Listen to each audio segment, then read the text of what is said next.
Howdy, hey guys, gals, and other pals.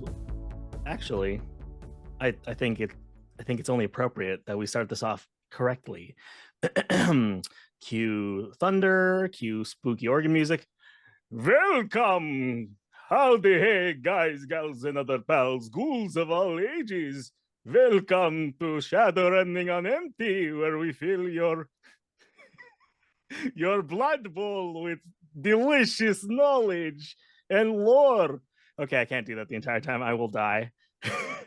But you know who won't die? Invite him into your hearts, ladies and gentlemen. I would stake my claim on this man being one of my bestest friends in the world and a brilliant fella. You know, he's got that biting wit, someone you can bat your eyes at, and one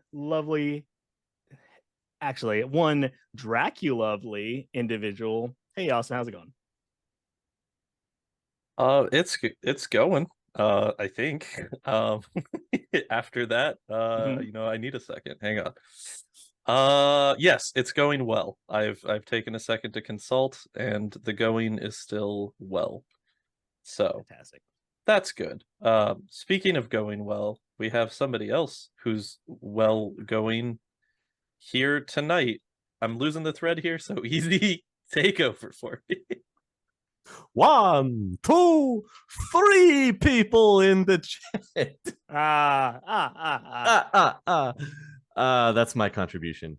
To stay on brand, I'd like for it to be noted that I was actually doing an impression of Van Helsing because he's just a dude. So yeah, actually, spot on impression. Right, it's like the Australia episode where we had to add a filter because your accent was too good, so we couldn't understand you. That's true. Yes. Yeah, we had to turn on the language filter for everyone else. For everyone's benefit. Yeah, exactly. Absolutely. So clearly what we're going to have to do is do it for this episode as well. So from here on out, you guys, we are talking the way that you heard us introduce. It's just we've turned on the language filter. This is the cost of the forbidden truth that comes with vampirism. So if you haven't figured out by now, we are going to be talking about some spooky vampires. Oh. You know, in August, the month of the vampire. Yes. I mean, it's not even close. What am I thinking? Wait, September? Wait, when is this? Listener, when is this podcast out? August. It's August still. You're good. It's still August. Okay, thank God. I still have time. There's still time to run to your local spirit Halloween that is somehow appearing as we speak. Somehow appearing. It never left. It's taking over a vacant lot near you. Check your local used to be a Blockbuster, and I'm sure you'll find your local spirit Halloween. Very true. The store that you can always count on appearing wherever another store has gone out of business. One must live and the other must die. Like some kind of ghostly specter, some would say. They are inhabiting the corpse of a store. Capitalism is the truest vampire. Hello? That's also so true. Also very true. Yeah. So, talking about vampires in the Sixth World. Obviously, we get to this one from the Vampire Conspiracy. Because vampires can't be real, right? Right, guys? Cue tense music intensifies. Well, let's go ahead and dive into this one. Let's sink our teeth into this one, you know? Oh, so true. So the Sixth World would tell us that metahuman races are, well, the racists of the Sixth World would tell us that the metahuman races are demons. Demons. Bent on the destruction of pure humanity. They tell us that elves, dwarfs, orcs, and trolls are monsters and not human, and therefore our enemy. But even as they spout their horrible rhetoric to the ignorant masses, Metahumanity is mostly harmless. They're just like everybody else. The real enemy lives and prospers underneath humanity's collective nose. The real demon spawn that go bump in the night or Mysterious lurk in the forces. shadows. Oh. Not mysterious forces. Close. I mean, they could Oh. be pulling the strings of mysterious forces. Mm. But they grow stronger on the blood of the living, and that is the vampire, or the so-called living dead. In the dispassionate nomenclature of the parabiologist, the vampire is known as Sanguisuga Europa, not as The Homo Europe. sapiens. I was sorry. Go Yeah. ahead. These. Now go ahead. I was gonna say I thought it meant European blood, but that's fine. Mm-hmm. Because we could just blame it on them. Well, the choice of this word is revealing in that orcs, trolls, elves, and dwarves are all classified as subspecies as Homo sapiens, yet the vampire, who bears as great or greater physical resemblance to, quote, true humanity than many humans do, occupies a completely separate genus. And sorry, I think I may have spoken over you when you were saying the translation. What's the the literal translation again? One more time. It's Sanguisuga Europa, which, let's do a quick translate. It's weird because if you actually search for it, it belongs to an invertebrate group, which is very weird. Yeah, if you plug it into Google right now, if you want to go ahead and do it. Oh, they're leeches. Yeah. Huh. Yeah, crazy, huh? I don't get it. I see no relation. Because they feed off blood, right? Right. That's what we're Purely going for. speculation. Purely. There's no proof. Yeah, I've never seen him do it. Mm-hmm. Either, and you never will. If you do, it's probably too late. Blay. The vampire is forever separated from the races of metahumanity on which it preys by a tiny, invisible, half-alive organism. The human metahuman vampiric virus, or HMHVV. These viral cells are too small to be seen in any microscope.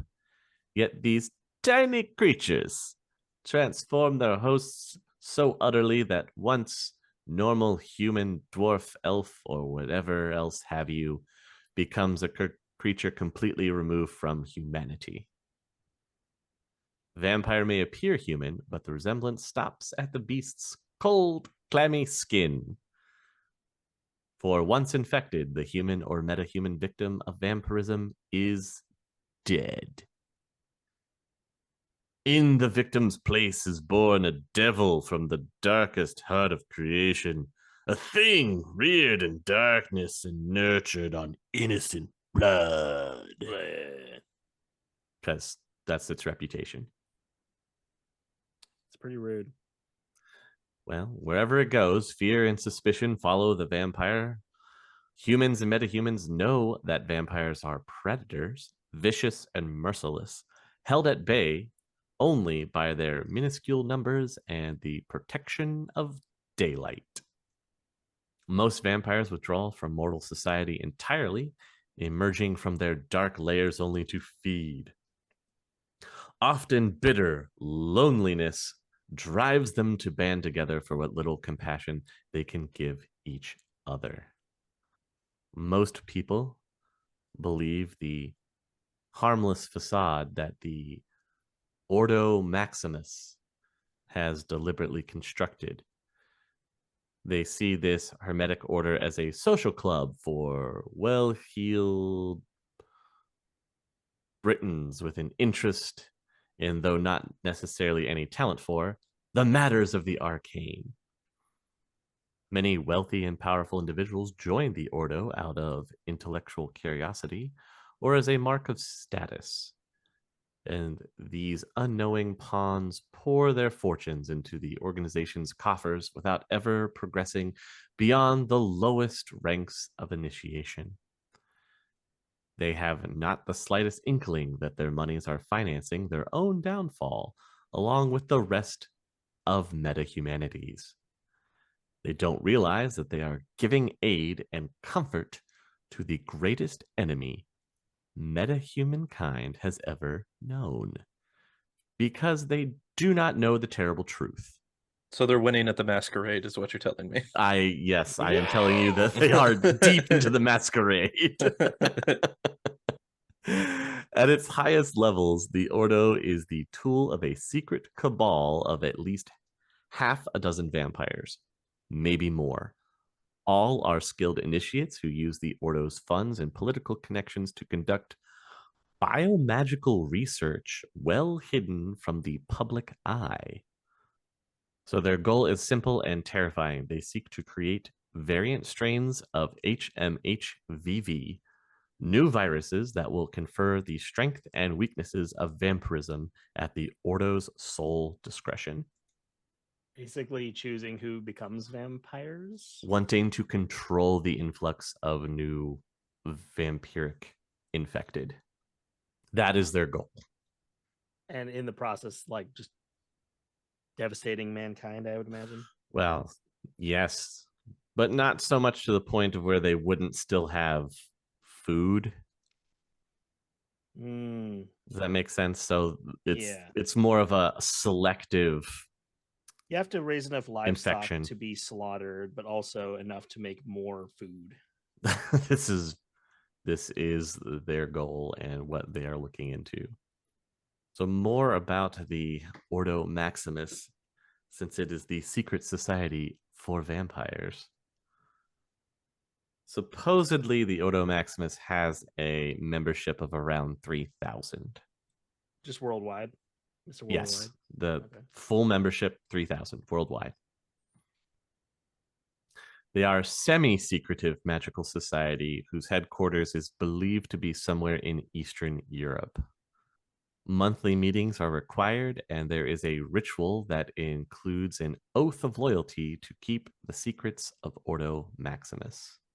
Membership is recruited from among the nobility of Europe and the British Isles who have magical talent, wealth, and political influence. There is a small portion of these people that meet these requirements, but don't have magical talent, so therefore can never really advance up the ranks.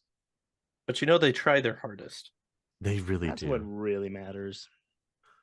To prevent descent in the lower ranks, they are given meaningful benefits and a reasonable chance of being promoted, as well as kept busy with activities. The lower ranks are focused on building more connections, promoting the organization, and maintaining the stability of the society. So you're being invited to parties to hobnob with other socialites and basically convey how cool it is to be part of this really hush-hush group. Easy, I know that it might be a bit contrived at this point in the podcast to keep bringing this up every time, but is this just vampire capitalism? Is that what we're doing here? Is this every time you said true enemy, I've been whispering capitalism to myself. Like, at the end of the day, are we just talking about fucking vampire capitalism? You know, we very well could be. You're not gonna get that promotion, but they incentivize you to still work your damnedest because maybe one day, boy, you'll be able to work hard enough to climb up that vampiric ladder. More like so bourgeoisie mode. Oh. Wow. Thank you. Wow. Dang. Liberate the food letariats. You know what I'm saying? I was going to say that most of these social gatherings are probably along the eyes wide shut types. Ooh. All right, I'm back in. Oh, that's wow. That's a lot. That's a lot to unpack right there. Oh boy, is it. But that's very along the same lines of, you know, high aristocratic society and what they do in their downtime when nobody's looking. More like who they do in their downtime. Oh, am I right? Ah. Oh, hey.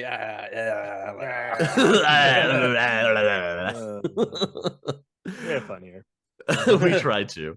As far as the recruiters are aware, it is a hermetic order that functions as a social club for the wealthy who are interested in the arcane. So, yeah, I was 100% right. Hey, Eyes wide shut. Here we go. hell yeah. Hell yeah. Wait, no. Wait. Don't listen to me. Mm. Look away. Don't look at me. Due to the intellectual curiosity or to increase their status, many powerful and wealthy individuals have joined the ranks of the Ordo. And though they finance the organization, these rich and powerful usually never rise above the lower ranks. And that is all mostly thanks to them not possessing any kind of magical ability whatsoever. So what do you get from becoming a vampire? You get laid. Oh, especially if we're going the same route as what the boys, right? Oh God! How about Why that was reference? that also the first thing that I thought of?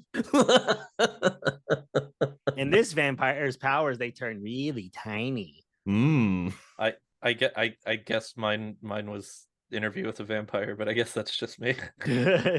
No, it needs more horny. There's so many different options. I don't know if you've read. Have you watched Interview with a Vampire, dude? Those are the most fuckable vampires More. I've ever seen in my More. entire life, dude. Crank You up have- the horny. You have prime Tom Cruise, Brad Pitt, and Antonio Banderas. I don't know what more you need, dude. More. and howdy. I mean, if you've ever read the books, spicy.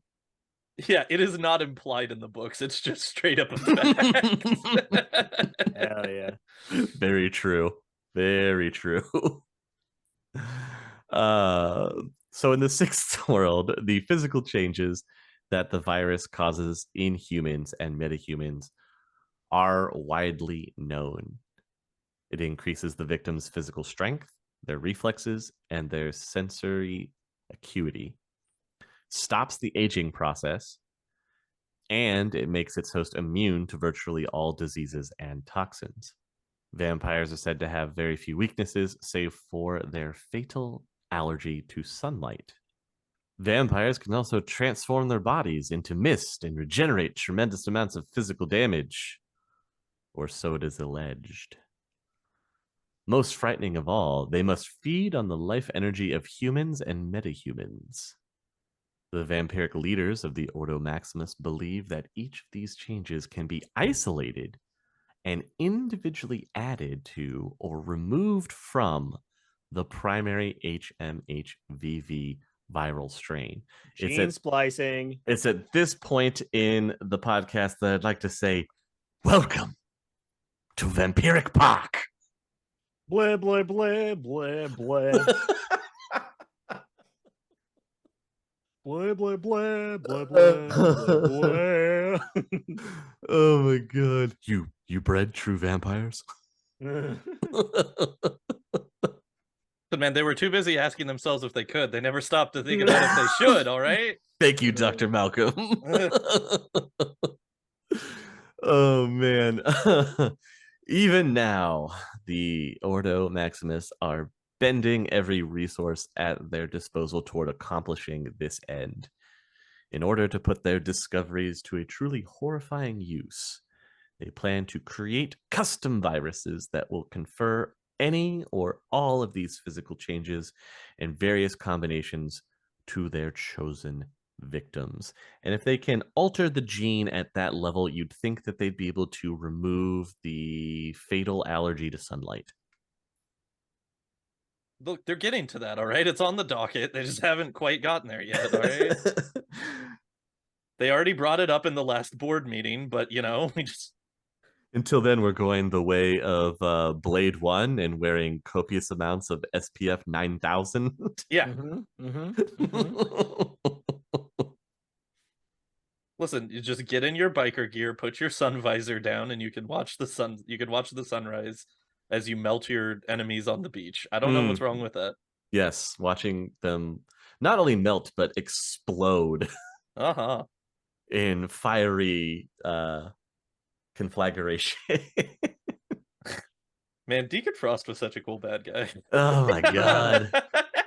Where are the Deacon Frosts of the vampiric world? Step up. So, to isolate and remove the viral sequence that causes the vampire's extreme susceptibility to sunlight, which is what I was talking about, they are actually trying to work on that. Okay. Whether they succeed or not, who knows? The mysterious forces do. They do. Maybe they need the alpha vampire. Cue watching Blade 3. It's all connected. Oh god. Is there anything Blade can't solve? Well, he solves a lot of problems, ironically or unironically, with a blade. He sure does. A real champion of the people, some might say. Mm-hmm. Of course, you do have some of people that are saying, well, aren't vampires just victims of a disease? No more sinister than cancer or AIDS. Why shouldn't they use modern medical technology to ease their plight? Just like others that are afflicted with terrible diseases do. And to that we say, Bleh. Bleh, murderous psychopaths. Bleh. Bleh. Oh gosh. The Ordo Maximus has carefully fostered this view of vampire as victim, exploiting metahumanity's natural compassion in order to safeguard and further its own sinister plot. Which, again, since we're just quoting vampire movies, would be the plot of Dawnbreakers? Is that the one with William Dafoe? oh my god. I think you're the first person to reference that movie in like maybe a decade. Well, it's relevant for the topic, so I guess. Jesus. but How that's deep do the cuts go? that's some deep cut. But that's the world that, or the sixth world that we'd be living in if Ordo Maximus had its way. Fair. Vampire society everywhere. People are cattle that live on the fringes, and William Dafoe is there to save us all. I mean, that's who I put my faith in. I love his lobster. Of course, the proponents that are facing off against Ordo Maximus will state that the susceptibility to sunlight is the only thing preventing vampires from becoming the dominant life form on the planet. And if they were able to create a strain without weaknesses, humans and metahumans would be doomed, save for what they need for their food supply. Because if you think about it, a vampire that can move at will in daylight is a fiend with power beyond measure. It can travel wherever it wants to, whenever it wants to. It can hunt at any hour of the day, and it cannot be easily distinguished from a normal metahuman because it lacks the very weaknesses that once defined it. I mean, we're also assuming that they're just going to be like, hey, you know what? I'm going to go on a massive killing spree and just hide amongst the people. Mm-hmm. Well, I don't even think it has to be a killing spree. I feel like a tactical vampire would just be like, I'm just going to slowly but surely pick off the resources that I need. And then you'll never know. Well, there's another side to this coin where they're trying to weed out the weaknesses to create stronger vampires. But then what if they then use the virus to just give those weaknesses to people? I mean, that's just impressive scientifically. Once isolated, the light sensitivity factor could be engineered into a new virus, inflicting extreme and possibly fatal photosensitivity on the victim without any of vampirism's other side effects. Just imagine how easily the vampire cabal might take such a virus and combine it with an airborne vector to infect hundreds of people instantly. That's kind of fucking terrifying. I just had the visual of a bunch of people just exploding in daylight. Oh God. Simply by releasing it into a crowd at noon on a sunny day, they could kill countless innocents. Just picture the unsuspecting victims erupting into flames for no apparent reason. You guys, I think we just solved spontaneous human combustion. We did it. We did it, you guys. We did it.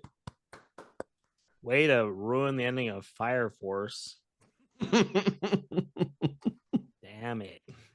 It was all an engineered microscopic virus to give you sunlight sensitivity to the max. Also, writers of Shadowrun lore, hey guys. I'm looking at the camera right now. Hey guys, Tyler here. Hey guys, Tyler here. It's Are you okay? boy. It's a boy. Are you okay? Like, you good? This some of this stuff is so unnerving. Mm-hmm. That's the dark side of what could be created, man. It's like they take concepts and tropes and then like, but what if they were terrorists? Vampires, but what if they were terrorists? Mm-hmm. And the plots of the vampires don't end there. Yay. Science has already discovered that the HMHVV virus and its numerous variants have wildly differing effects on different metatypes.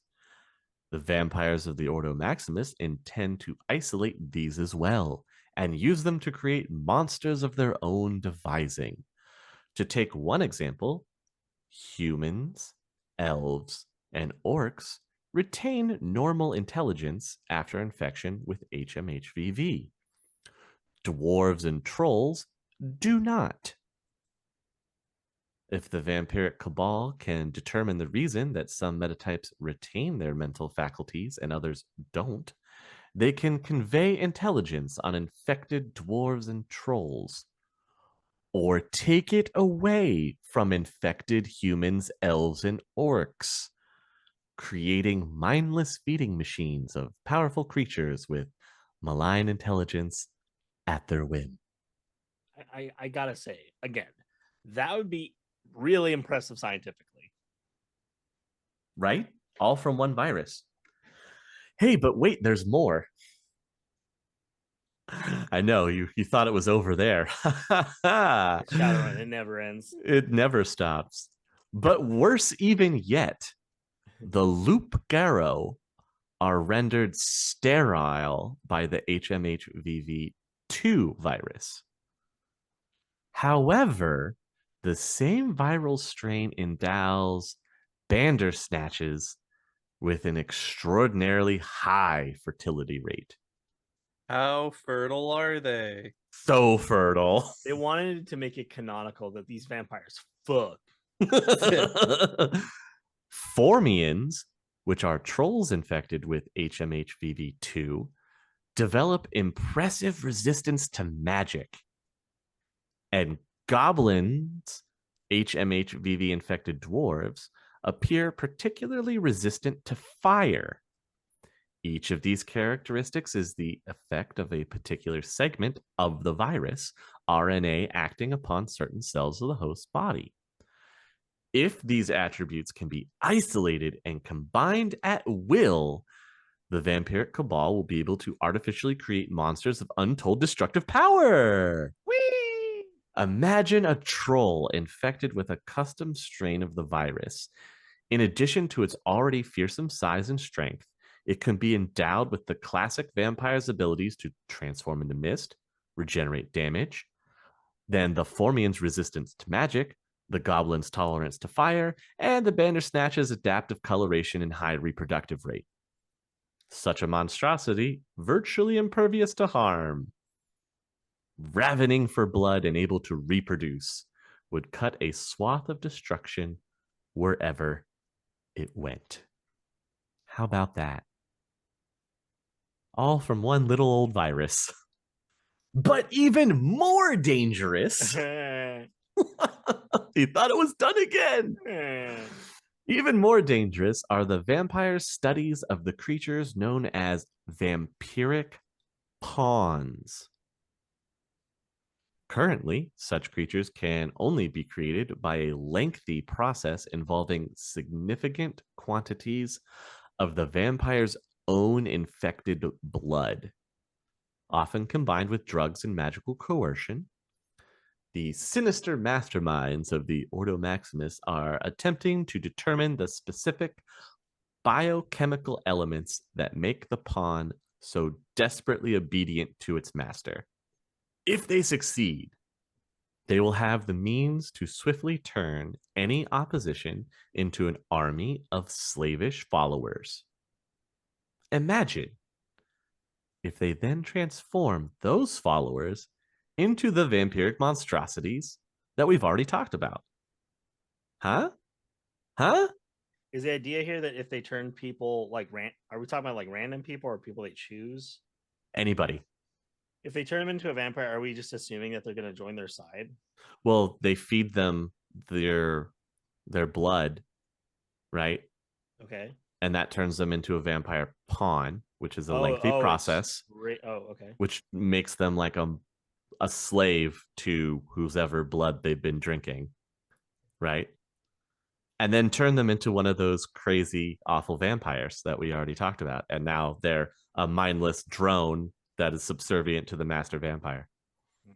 Whoa, mindless drone is a little negative there, Easy. Well, I say that because we already talked about how they could find a way, or are trying to find a way to get that portion of the HMHVV virus, which lets some metahumanity keep their sentience and then others lose it. So I think mindless subservient would be a nicer way to phrase it, though. I don't think mindless drone. It's just unwilling subservient, shall we? Derogatory terms. Unwilling slave. Is that better? Whoa, no, come on. We're still that's still a negative connotation. Gosh. Jeez. We're trying to put out a positive image here for the vampires. Yeah, while we're talking about vampire terrorists, I need you to be more positive. Oh, I'm sorry. Whoa, terrorists? I mean, hang on. You mean vampire socialites? Yeah, more like vampire freedom fighters? Yeah, I think you mean vampire liberation army? No, you don't. They're just vampire socialites. They're just people of high society that like to drink each other's blood and fuck. And and how? And a lot. And how and a lot. So that's what they're working on doing. Good old Ordo Maximus. So great. So great. Well, so fun. Shadowrun, feel good once again. It has all the feel good moments right there. Hey chummers, if you're listening to this or watching it on YouTube, be sure to subscribe to the channel and give us a thumbs up. If you are listening on Spotify or another podcast streaming service, please rate the episode and share it so we can get it out to the other like-minded Shadowrun individuals. You can also subscribe to our Patreon over at patreon.com/critical_hits. $5 a month gets you behind the scenes looks. Also, we'll put you in touch to be able to hear those Worm Talk episodes.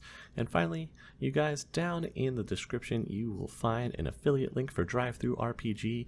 It's got everything that you could possibly need over there. New RPGs, new modules, supplements, adventures. Whenever you're going to check out of DriveThruRPG, just drop that in to the affiliate link, and that would help us out in the long run. And with that, I thank you guys very much, and now let's get back to the show. So Tyler, if you had to be a vampire from one of the races of the masquerade, which would you pick? Ooh, I like being a magically resistant vampire, like a troll, Fomorian, I think. Okay. What about you? I don't know, man. Probably not a Nosferatu. Do you think anybody voluntarily chooses to be a Nosferatu? I could probably imagine someone who's like, my goal is to be this ugly ass vampire. Because there was a part of me that was like, I don't know, man. Tyler's into like the the weird goblinoid types. Maybe that would be Honestly, like, that was my like you said it, and then I was like, troll was the first thing, and then I was like, wait, but what about a goblin though? But then I was like, no, but like efficiently, efficiently. Yeah, that's if if you got to maximize your goblininess, I guess that's a good way to do it. Yeah, yes. Here's what I was looking for is about the vampiric pawn.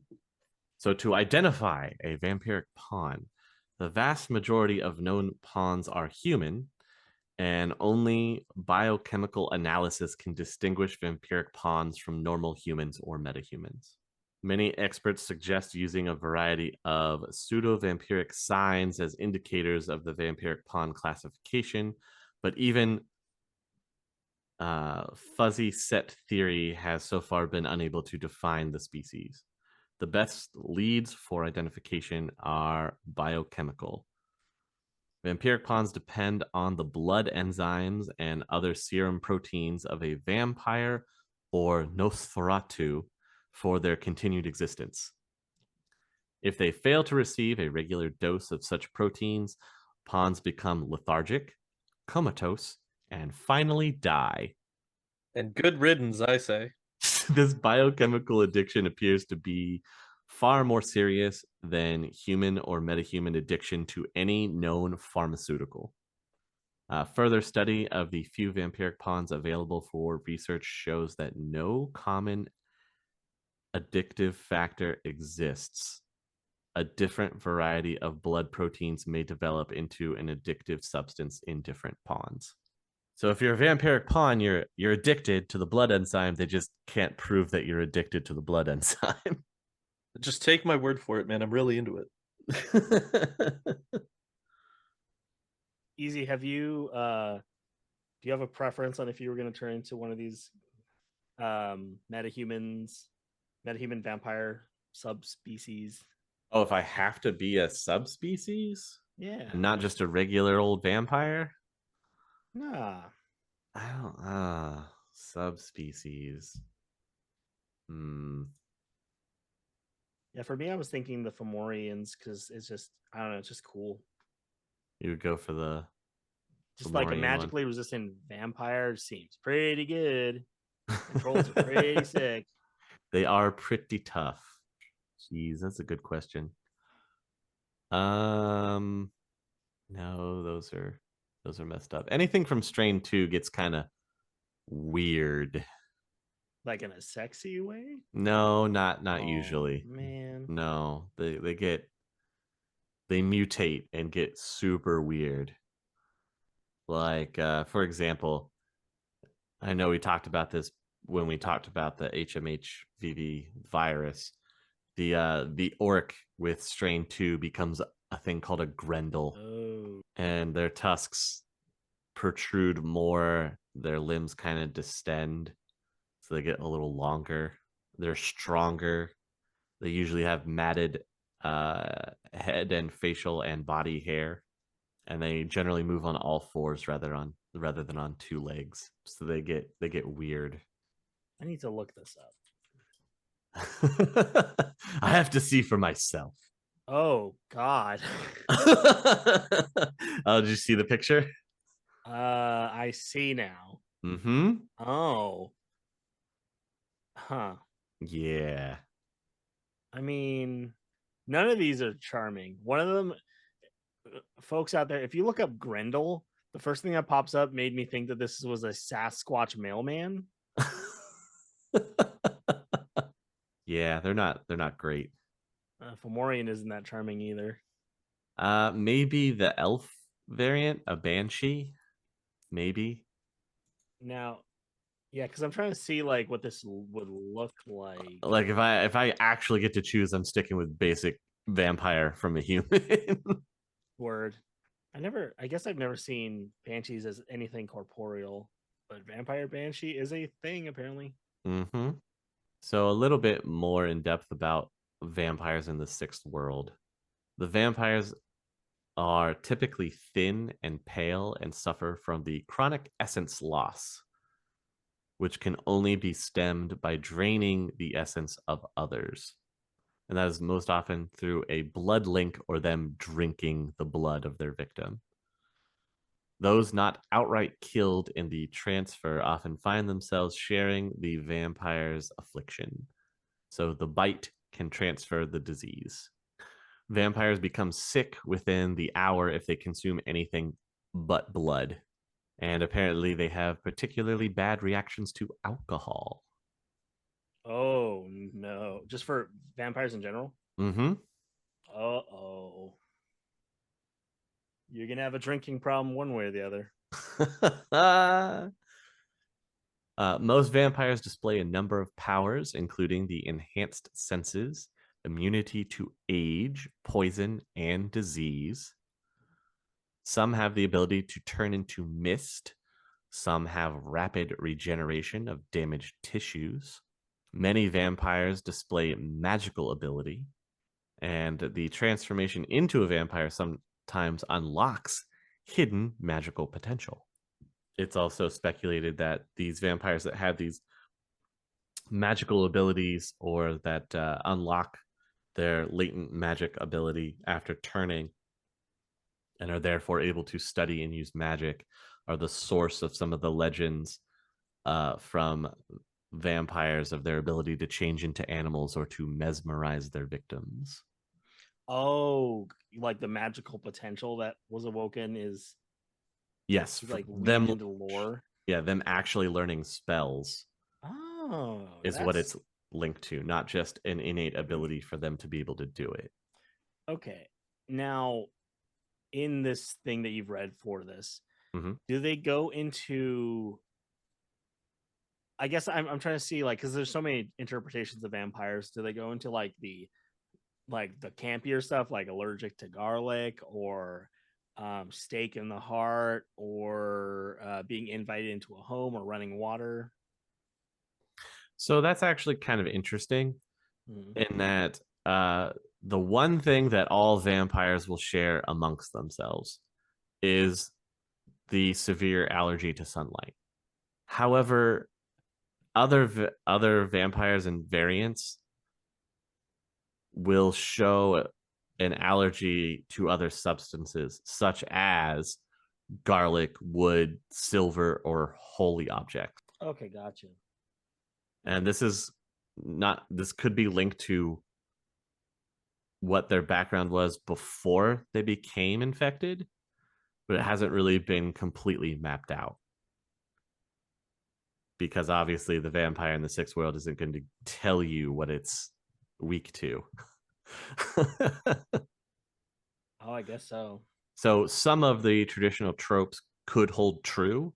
It would just depend on the variant. I like to imagine that at the start of a fight, a guy just starts throwing like a whole bunch of stuff at vampires. Mm-hmm. He's like cross, garlic, holy water, Peanuts. I don't know, my hyperallergenic. I don't have my EpiPen. You will also vampires have less buoyancy than metahumans. Oh, so they sink. Mm-hmm. That's funny. Vampires also have an additional weakness of induced dormancy in the case of lack of air. The vampire is cut off from air for a period dependable on apparently their essence. It falls unconscious indefinitely. However, then if the vampire is again exposed to air, it regains consciousness within a minute. So you can put it in a vacuum chamber and remove all the air, and it'll just zonk out. Wait, huh? Yeah. If it can't breathe, it just goes into like hibernation. Oh. Yeah. And then once it's exposed to air again, it regains consciousness in about a minute. Oh, okay. Someone did the research. I try to. I meant more so the people writing these. Oh, but also you do a jeez. lot. You know, everybody give Easy even more credit in the comments. Show that the vampires, he knows about the lore. the lore people know about the lore. The With lore me, people know about the lore. Yeah, if you've been keeping up with the with our sinless playthrough, then maybe some of the monsters that have appeared make more sense now. this is all a convoluted way to turn me into a metagamer. You monster. I'm not. No, he doesn't even have to get convoluted with it. Yeah, That's true. I mean, the fun part about using the Ordo Maximus is you have to remember that they are very experienced, very cautious, and very well connected. They do not take chances lightly, since vampires don't age. They can afford to play the long game. They do wield a considerable power in England, because many of that country's young nobles are members of the Ordo's lower ranks. I mean, the good news is that for every vampire, there is a vampire hunter. Hell yeah. Although vampire hunters have yet to form a cohesive organization, they do share information in much the same way as bounty hunters of the 19th century. Usually portrayed as loners who focus on their vocation to the exclusion of all other interests. I've chosen this life of being a vampire hunter.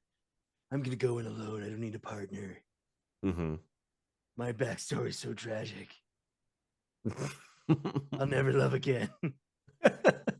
Vampires killed my family. Now I'm out to kill theirs. Ooh. I can never have like a lighthearted vampire hunter. No, never. They always have the tragic backstory of my entire family was wiped out by vampires. I didn't have many hobbies, so I decided to pick up this vampire hunting thing. Pretty neat. My wife said I need to get out of the house more, so I just started looking into it. I saw an ad on Craigslist, and vampire hunters from Minnesota. I need this. I need a chipper vampire hunter who brutally murders creatures of the night, but they're such a chill person. Oh, I used to watch the True Blood, and then I got really interested. Now I hunt them for sport, Oh, geez, bud, looks like I missed your heart with the stake there. Guess I gotta decapitate you now. Might as well stay still. I don't want it to hurt more than it's gotta. What do you think okay, guys, what is for the fantasy that we've created here?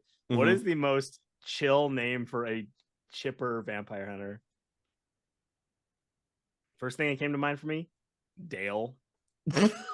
Dale? Dale's not bad. Dale is a good choice. Dale's not bad for sure. Yeah, these are the tough questions that you I know, tune right? in for. I was thinking of Wilfred? going like more of like a. I was thinking of like an Ezekiel or a Jedediah, like a Meta Knight type route. But I also feel like that's pretty on the nose for vampire hunters. Yeah, that's the thing. Is it's like having that type of relation to it. I'm just like, I don't know. That's maybe a little bit too. Yeah, you want it too to straightforward. seem really juxtaposed. Like Wilfred's another one that comes up, but that's even... Wilfred's good. I was thinking Saul. Saul might be a good one. Saul. What about Bob? Oh my god! Bob. I mean, you can't Bob. go wrong with Bob. You can't go wrong. Can't go wrong with Bob. Oh, Bob the Beast Slayer. Bob the Beast Slayer. Oh, Bob. He don't come home until he's done hunting. All right, now, guys, I gotta wrap this up by about 2 a.m. I got a goulash sitting on the stove for me when I get back home. You can call me the Beast Breaker. You can call me the Slayer of the Night, but you're never gonna call me late for dinner. I'm thinking Bob might be the winner here, man. I'm not gonna lie. Bob's really good. Oh yeah, kids got T-ball tomorrow, so I can't be out too late, so we can Wrap this up. Wrap this up real quick. As he's just effortlessly throwing stakes into vampires. He's got that shotgun, that's fires the shotgun. The stake shotgun. He's like talking about how he's really excited for his kid's T-ball game as he's like just pointing a UV gun behind him to kill like a swath of vampires. Oh no, not a UV gun. Come on, he's got like a cape of UV lights. He just pulls God, yes. splash out from behind him. Oh, you know, it's the best way to keep your back covered. Plus, it doubles down, you know, and wife uses it at home for the self-tan. Oh, God. I love Bob. My friends call me Robert. Yeah, it's backwards. All the vampire community knows and fears Bob the Hunter. Bob the Brutalizer. Bob the Brutalizer. Yeah, down trivia time, you know, down at the bar. He's just everybody calls me Robert, you know. It's a really formal name, but you know, I really nice. also It's would the love, one I was born with. I would love to think that Bob the Hunter just dresses like Ned Flanders. Yes. Oh yeah, no, he's got to have like a super like just mundane. And like then a he has sweater a bandolier vest. of silver bullets on top of his sweater. Mhm. This is amazing. And he's got a nice mustache, Yeah, obviously. trimmed and kept proper. None of that twirling. Yeah, exactly. He's a salt of the earth kind of fellow. Yeah, right. He's the guy that's going to help you move that couch on the weekend. What a wholesome character we've just created in the sixth world. Hey, Shadowrun writers, just saying, this is Hey, free. Listen, the sixth world needs more wholesome fucking characters. All right, Dude. Yeah. If there's one thing that the sixth world could stand to have a little bit more of, it's maybe not all the grimdark all the time. I don't know. Well, especially with what we were just talking about now with the Ordo Maximus and their conspiracy to basically take a virus that creates vampires and take the best qualities and try to make super vampires and potentially take the worst qualities and infect the rest of the population. Mm-hmm. Well, that's the other thing they have to take into consideration as well is the HMHVV virus doesn't always make vampires. I mean, strain 1 does. Strain 2 makes the weird beast-style formations, and strain 3 is what is making the ghouls, which aren't technically vampires. Okay. That clears things up a bit. Yeah, ghouls are their own thing. Now, you've probably explained this, and Sure. my brain is just forgetting it. It's a lot to hold said, in. Yeah. You said that they have to drink the blood of metahumans.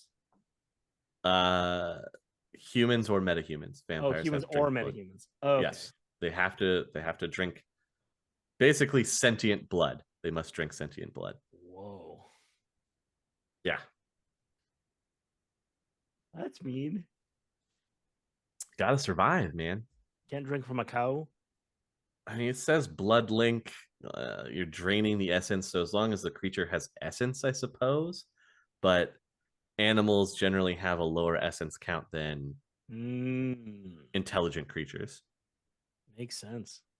Yeah, and they lose that essence throughout the day, so it's not like they can feed once and be satisfied.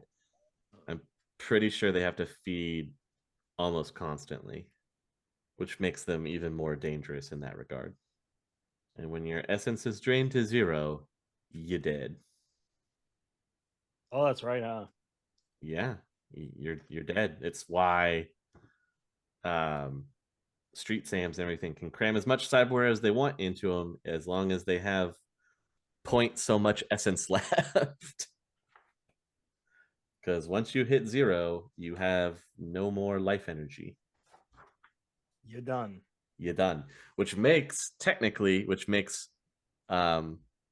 anybody who's super cybered fighting a vampire, it makes it that much more dangerous for them, because if they're able to latch onto you and drain any of your essence, if you're already at a low essence count, you're dead. Holy shit. Yeah. Something to think about if you're trying to make a cybered up person to go out and fight vampires. Don't go too crazy, or else you might end up dead. No. Go full crazy. Well, the other thing to think about too for this whole vampire conspiracy is if you're infected with the virus, it says that you don't age anymore. And I know we've always mentioned it before, and we've come back to it a number of times, with the fourth world being high saturation in magic, and the fifth world being the mundane current one that we're living in, and in the sixth world we're seeing the comeback of magic, and so these fantastical creatures and everything. And the story of vampires has existed for a long time, right? Right. So maybe vampires are a holdover from the fourth world as well. And only the very strong were able to survive into this age. Oh, they had to play it smart. Yeah. Maybe the Van Helsing story is real in terms of sixth world history. So it makes vampires a very interesting force to deal with, especially in the sixth world. Because they have the hypothetical. Well, it's even worse if they're magic, if they have any kind of magic ability. Vampires with magic seems very scary to me. I'm sure that they'll only use it for good. Oh yeah. They're not trying to splice a virus to get its positive and negative qualities separated. I mean, remember also that we've talked about the Ordo Maximus before in one of the other podcasts that we've done, where we talked about the mysterious outside astral forces. You can just call them serious forces, man. They know. They know we're talking about them. And Ordo Maximus was dealing with those, and they had found those magically active ritual implements out in Russia. And one of their members who was holding the ritual knife went crazy and killed a village of 100 people with it. Remember that story? You do. Yeah, like you do. Or the other awesome one where they had the secret underground lair where they were experimenting on ghouls, and the ghouls started speaking in one voice all together. Also, like you do. Yeah, so they're up to some great things. I'm sure they're only have the best of intentions for the future of humanity. Also makes you wonder if any of them are connected to the Black Lodge. I mean, that does seem like an organization that would be interested in vampirism. Right? And we said in the episode with the Black Lodge that they're technically everywhere. Mm-hmm. Even when you don't think they're involved in some way. So with Ordo Maximus, maybe they're involved and maybe they're working against them to stop the virus splitting? Or would they want that for their own gains? They'd probably want to figure out how it works and then exterminate the other people who have knowledge of it. I mean, that would make sense. Yeah. I don't know. I would think that if the Black Lodge would be involved, they would be on the side of supporting, trying to figure out how to make it, remove all of the deficiencies from vampirism. Because if their whole thing is political machination anyway, imagine having super vampires that you could implement into government at that point. on that same route, if we're going the Black Lodge route, then one of the things they would absolutely want out of this whole virus experiment is really getting their hands on vampire blood to find out what the biochemical additive is in it that makes people crave it, so then they have thralls. And then try our new barbecue chips, which are just slightly redder. They're not secretly dusted with vampire blood to make you subservient to us. Why would they be? No, that's crazy talk. No, Easy, you're crazy. munch. Shut up and eat these chips. Shut your mouth with some delicious chips. Try new vampos. New vampos. There's just so many terrible things that are going on with vampires in general. Instead of Lays, it's Blaze. Blaze. So in typical vampire trope fashion, What's your vampire trope of choice? Like, Just are in you general? are you more of the interview with the vampire where you want to be high society vampire types? Are you more Blade vampires where they're like a secret wannabe secret cabal of pseudo elitists? I mean, I'm down with Blade vampires if it means that I also get a blood rave. Does it come with a blood rave? Yeah, if it Forget comes the with blood rave. if blood rave is not included, I don't want it. Yeah. Or are It's you only fair. or are you the Lost Boys era of vampires? Oh man, I mean, you do get 6 saxophone solos if you go with the Lost Boys era. Oh, dude, you're giving too many good choices, man. I don't. They are the quintessential like punk vampires, right? Yeah. Oh, absolutely. Yeah. I myself am leaning towards Lost Boys. You're eating worms, Daniel. I mean, if it means that I get to hang upside down underneath a train with Alex Winter, like I'm down with that. There are worse ways to go, I guess. Yeah. I suppose. Tyler, what about you? I like the idea of being a like vampire slayer who's also a vampire. I also like the idea of like just kind of being a chill dude, like maybe like a life coach or something. But my lessons are all at night, when the kids just flowing, man. And then I just also have the capacity to be a blood crazy killer, but I'm really chill about it. That's fair. So we will have 2 questions from this that we can ask our listeners to join in and answer.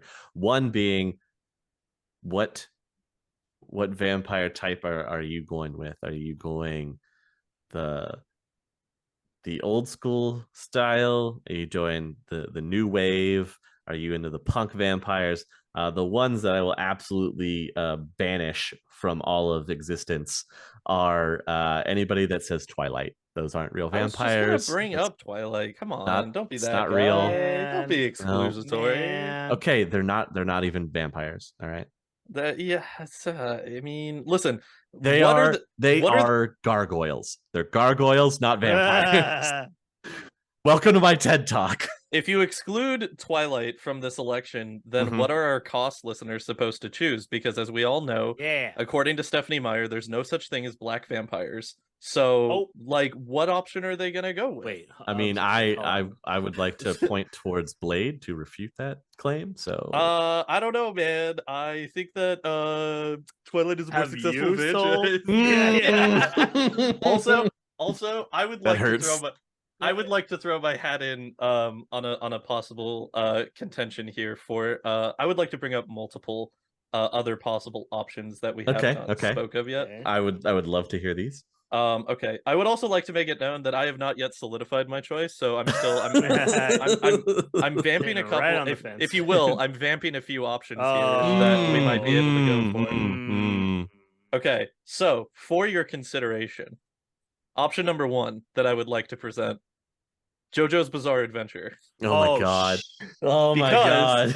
The first 2 arcs of JoJo, the enemies are vampires. Yes. Very true. Yeah. Very true. So, and technically, you could argue that the first 3 arcs of JoJo, the enemies are vampires because Dio stand user vampire is still a vampire. Oh my god! Okay, I will say, slam dunk. I would be a vampire if it gave me a stand.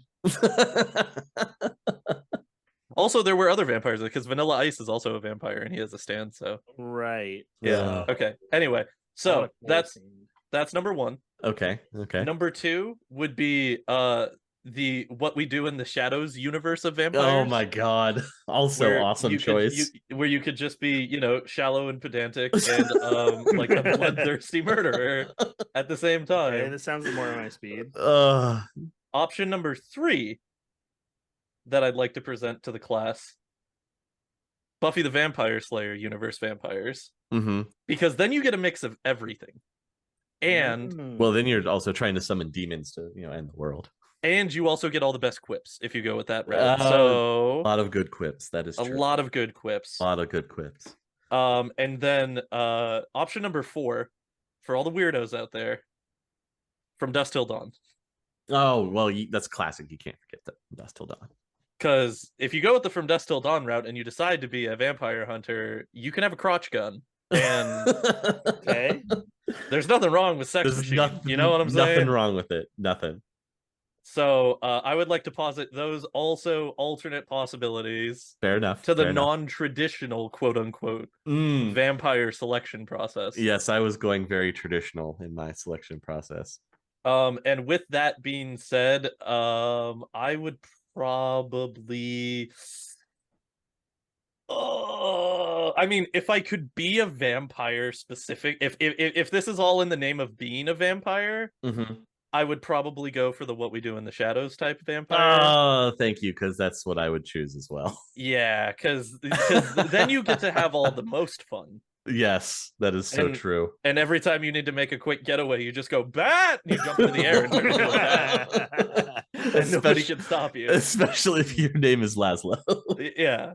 No, his name is Jackie Daytona. Oh, Jackie Daytona. And this is how everybody speaks in Tucson, Arizona. Father! Father! God, I love that show. Oh. So great, so great. So fantastic choice. I would definitely choose What We Do in the Shadows, just because. Oh boy. I think we're all dead set on being like just everyday people who are also vampires. It's true. I would also and you know what? I got one more real quick. I have one more that I would like to throw out as a deep cut. Ooh, deep cut. Here we for go. those of us listening who maybe in a situation similar to myself in middle school had a library that may have stocked a certain book series that you ended up becoming incredibly obsessed with and have loved throughout the course of your life, and that would be the Cirque du Freak series. Okay. My brain is different because I was like, wait, this doesn't make sense. But when you're like kid series, I was like, Bunnicula. Oh my god.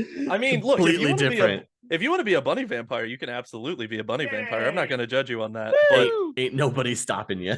If outside of the comedic aspect of going for What We Do in the Shadows, just because I love the series, if I had to pick an actual setting in which to be a vampire that existed, it would probably be the Cirque du Freak universe, because their vampire politics system is very fucking cool, and I have just always loved that book series. So fair enough. Fair. Yeah, that makes sense. I mean, give it a try. Don't watch the live action movie though; it's not great. It's not great. I would still go with the Lost Boys if we're picking, Lost Boys. Yeah, if we're picking like, it's not a bad set, man. It's not a bad set. Nah, no, I think Pretty it's good. So Tyler, your vampire choice? Yeah, I was gonna say, we're not doing the comedic aspect of we're not in the comedic aspect. Yes. I mean, doing some vampire hunting seems pretty fucking dope. Well, that was going to be my next question of, if you were vampire hunter, what's the vampire hunter of choice you would go for? And we've got lots there. I mean, you've got your Van Helsings. Oh no, wait. You've got your Belmonts. Hang on. We'll wrap back around to vampire hunter. That's question 2. We need question 1 still. So that's what I'm saying. That's question under the 2. caveat that you are a vampire. Which one would you go for? Under the caveat, I am a vampire. Yes. Which vampire? And we're talking about like Blade and yeah. Which franchise setting would you want to be a vampire in? I mean, that's really the first one. Oh wow, because I feel like Blade's cool, but I feel like it kind of sucks. Like, pun not intended. Well, Blade's cool, but like then you're gonna be hunted by Blade. That's the downside. Like that's the downside. I'm not on Blade's team. No, you're a Blade doesn't work with bloodsuckers. Yeah. Oh, you remember Blade does not work with bloodsuckers. Shoot, I'm trying to think of a show that has a vampire that's like kind of just like hanging out, or like they're like, oh my gosh, I'm blanking on these series or movies or shows where it's like they are like a covert agent, but they're also a vampire. Oh god. Ooh. Like a spy? Yeah, like if I was a spy who was also a vampire, that'd be kind of cool. Let me see. I mean, it kind of sounds like you're talking about Daybreakers, Oh Jesus. starring one Willem Dafoe, as previously mentioned in tonight. all You know what? connected. You know what actually could be another one under that caveat? Is the Blood the Last Vampire setting? Oh yeah, that's true too. Because Oh. that or Tyler, hear me out. Mhm. Helsing. Okay. Okay. Okay. Mm. Mm. All these, I think the thing is I'm realizing all of these are very now we're talking about the show Helsing, not like Van Helsing. Yeah, like the anime Helsing. Right, Yeah, right, I was gonna say anime Helsing. Yeah. Yeah. Okay. I mean, or if you wanted to, I'm trying to work this into the spectrum of like action hero vampire, Mm-hmm. and the other one that comes to mind, Oh, Ultraviolet. okay. Oh, wow. Okay. Hey, I like Ultraviolet. All right, No, that's a Hey, great your popcorn movie. your other choice for that, if you wanted to go that route of actiony vampire, from the video game Blood Rain. Okay. Blood Rain. Yeah. Also Blood good. Rain. Mm-hmm. What Yeah, what Blood I Rain. was thinking of just now, Underworld. Ooh, Oh, Underworld. yeah, Yeah. yeah. That's Tyler? that's a The pretty Covenant. that's a pretty strong choice for Yeah, because that way I got some the world homies, to live too. in. Yeah, Yeah. Tyler does look good in skin tight leather as well. You know That is him, a baby. fact. So those Damn, it's not wrong. gray awesome trench coats that the death Hell dealers yeah. get to wear. Dude, the So cool eyes, dude. Come on. Bro, Underworld is so good. Yeah, it is. So Oh. good. Okay, Underworld. You know what? Underworld is an excellent Hell yeah. option. That's an Very excellent good choice. Very good choice. Very good choice. All right, now question hunters. 2. On the flip side, if you Okay. were a hunter, what would be your choice? Okay, wait. So this is back in the realm of Blade, or Oh no, this is any. You got Anything. hunters. You've got Blade as a hunter. You've got Buffy.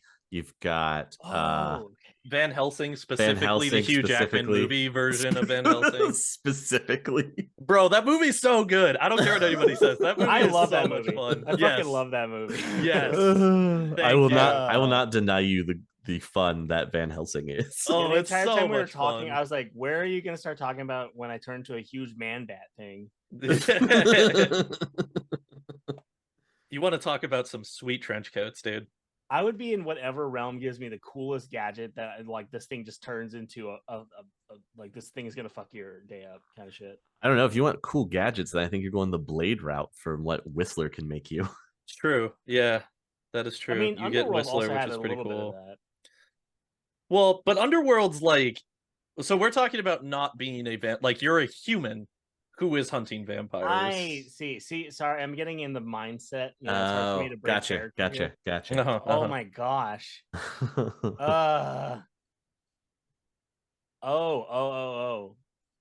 Is this kind of cheating if it was like supernatural?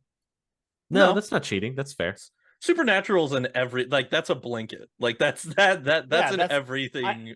They deal with Swiss Army everything. knife of Yeah. monster hunting. Like Yeah. that's really is, yes. Yeah, I mean, that's kind of what I'd like. I mean, within that same vein, my choice would probably be Buffy, but only if I can be guaranteed that I'm part of the Scoobies and not a random member of Sunnydale High School, because there is a high mortality rate at that high school, and I do not want to be a part of that. The ridiculous mortality rate in that high school.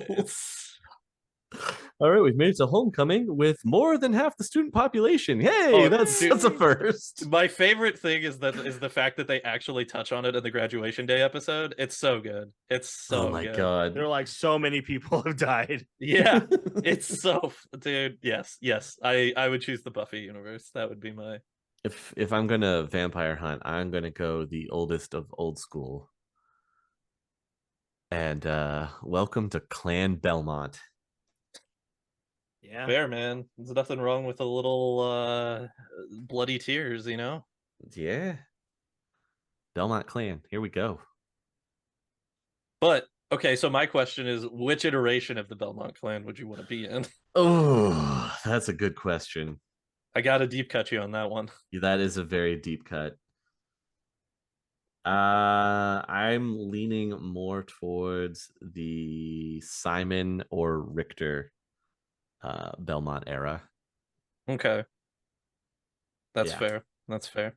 I mean, if you go to Richter, then you get to be around during the French Revolution, and that's that's a fun time. Yeah, right. Yeah. Simon's a little bit before that one in the canonical timeline. It's been a while since I've done my Castlevania timeline. Yeah, Simon is, I believe, post Trevor, because I believe Trevor is the first Belmont. I If think I remember so. correctly. Yeah, So that sounds right. but you're still talking like Victorian England era. Yes. Kings and queens and castles and all that fun stuff. All the fun stuff. But hey, magic still exists, so it's like the sixth world, but not. Very true. Well, that gives us a plethora of options for our viewers and listeners to sink their teeth into, huh? Blah, blah. Bleh? Boo, I boo did this it. man. I did it. Hey, your sense of humor is blah, blah, blah. Blah, blah, blah, blah. Blah, blah, blah, blah. Oh man, but that's mostly what I've got for you for vampires in the sixth world. Their powers can vary from different vampire to vampire, although if they do belong to the secret order of the Ordo Maximus, then they are plotting our downfall, as are most of the secret orders that are in the sixth world. Except Lofweir. Oh, You can well, count on Lofweir. one day we'll get to him, and you can see what he's involved in. I know Probably vampires. I know you're super excited. He's my homie. I mean, looking into it, dragons not really caring much about vampires. Not sure They're why. like, but it's cute. You're trying to be immortal. I guess that could probably be one reason. Let me show you how it's done. Obliterates them from the timeline. Well, any other questions you guys have about sixth world vampires or vampires in Shadowrun? No, I think we covered it. No, I did like our segment there of hunters and vampire options as well. There's a lot to draw from. There's a lot of good shit out there. Yeah. Well, I think that will wrap it up for us this evening. You guys, I hope you have enjoyed our blood-sucking information that we've given you tonight. Play. Thank you for tuning in and listening, and be sure to let us know the answers to those questions that we asked. I'm super excited and interested to see what you guys can come up with. And as always, you guys, we will catch you on the next one. The Topps Company Inc. has sole ownership of the names, logo, artwork, marks, photographs, sound, audio, video, and or any proprietary materials used in connection with the game Shadowrun. The Topps Company Inc. is granted permission to Critical Hits to use such names, logos, artwork, photographs, sound, audio, video, and or any proprietary materials for promotional and informational purposes on its website, but does not endorse and is not affiliated with Critical Hits in any official capacity whatsoever.